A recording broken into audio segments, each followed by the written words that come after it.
Should race play a role in the drawing of congressional maps? Some say yes, to ensure that minority groups have representation. Others say no, and that race shouldn't play any part of it.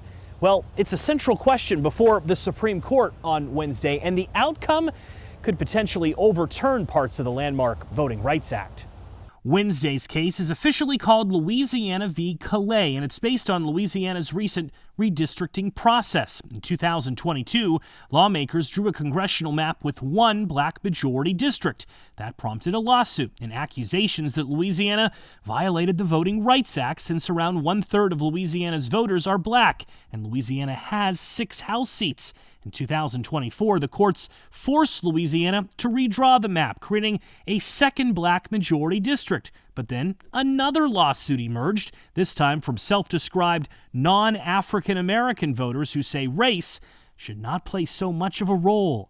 At the core of this latest Supreme Court case is Section 2 of the Voting Rights Act, which for decades has been viewed as legal and interpreted as requiring states with large minority populations to draw maps that represent their voting power. But do justices on this Supreme Court in 2025 agree?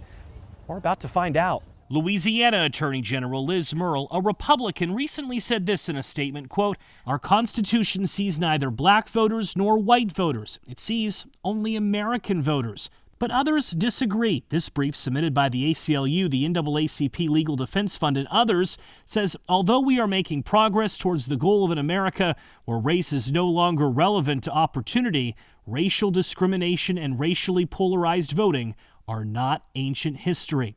The country's history is an important part of this case as well. President Lyndon Johnson signed the Voting Rights Act in the 1960s, while Martin Luther King Jr. and other civil rights leaders marched against the disenfranchisement of black voters. If the Supreme Court decides in future months to strike down parts of the Voting Rights Act, it could force the redrawing of maps in several states, especially in the South, potentially impacting the control of Congress in future years. Joe St. George, Scripps News Group, Washington.